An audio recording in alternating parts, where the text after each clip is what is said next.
12th plus 2 Tamil Nadu State Board English Simplified. All the world's a stage. William Shakespeare. Small questions. All the world's a stage or அந்த போயத்தில் small questions William ஷேக்ஸ்பியரோட அந்த poem. What is the world compare to? இந்த உலகத்தை வந்து எதோட compare பண்ணுறாரு William Shakespeare அப்படின்றாங்க. According to Shakespeare the world is compare to a stage.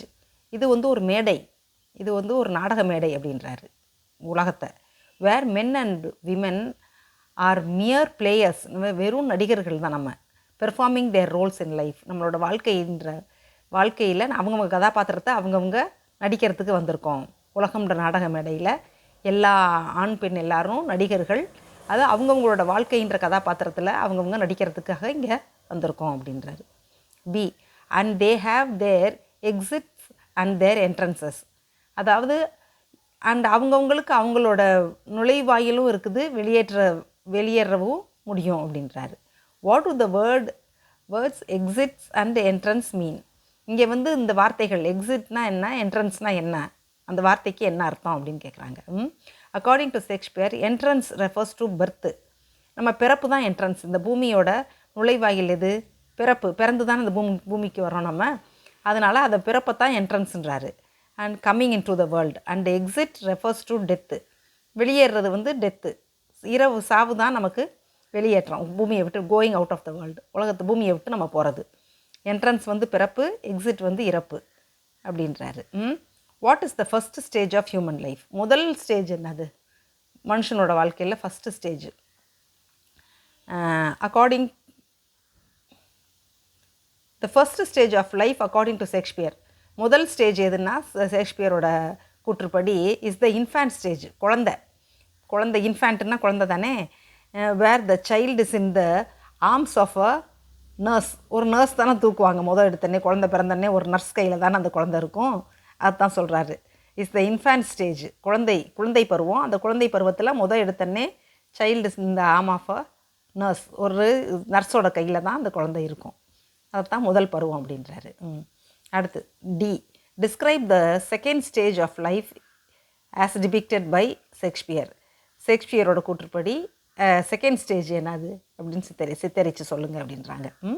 The second stage of life வந்து according to Shakespeare is that of an unhappy school boy. ஒரு சந்தோஷமே இல்லாத ஒரு ஸ்கூல் பையன். ஸ்கூலுக்கு போகிறதுனால எல்லோரும் அழுகத்தானே செய்கிறோம், அந்த மாதிரி ஒரு சந்தோஷம் இல்லாத ஒரு ஸ்கூல் பையனாக இருக்கிறான்.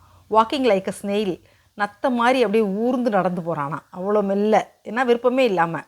And unwilling to go to school, ஸ்கூலுக்கு போகவே விருப்பம் இல்லாமல் நத்த மாதிரி மெல்லமாக ஊர்ந்து ஸ்கூலுக்கு ஒரு சந்தோஷம் இல்லாமல் அன்ஹாப்பி ஸ்கூல் பாய்.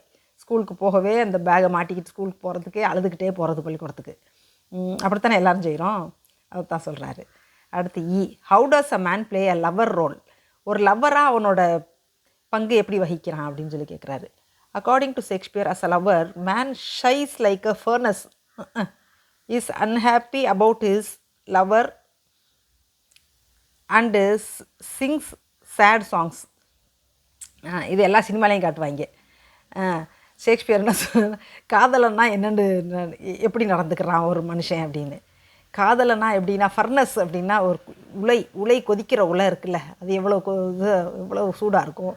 அது ஷைஸ் லைக் ஃபர்னஸ்னால் அப்படியே அதுலேருந்து வர்ற காற்று எப்படி இருக்கும், அந்த ஃபர்னஸ்லேருந்து வர்ற அந்த உலையில் வந்து அப்படி அவ்வளோ உஷ்ண காற்று வரும்ல, அந்த மாதிரி பெருமூச்சு விட்றானா. அவ்வளவு வேதனையான ஒரு பெருமூச்சு தான் லவரை நினச்சி.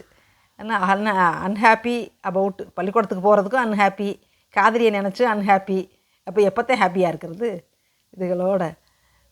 சரி, according to Shakespeare as a lower, ஒரு காதலன்னா அவன் வந்து ஒரு ஃபர்னஸ், ஒரு கொதிக்கிற உலையில் வர்ற காற்று, அவ்வளவு உஷ்ணமான ஒரு பெருமூச்சு விட்றானா தன்னோட காதலியை நினச்சி. அப்புறம் சிங்ஸ் சேட் சாங்ஸ், ரொம்ப வேதனையான காதல் கீதங்கள் வச்சுக்கிட்டுறானா. அந்த மாதிரி கிறுக்குத்தனமாக தான் வாழ அந்த வயசில் அப்படி தான் இருக்கும். சரி, அடுத்து கண்டினியூஷன் அடுத்த வீடியோவில் பார்க்கலாமா? சரி, நம்ம எழுதி வச்சுக்கோங்க, எழுதி வச்சுட்டு படிங்க, சரியா? All the best. நெக்ஸ்ட் வீடியோவில் பார்க்கலாம்.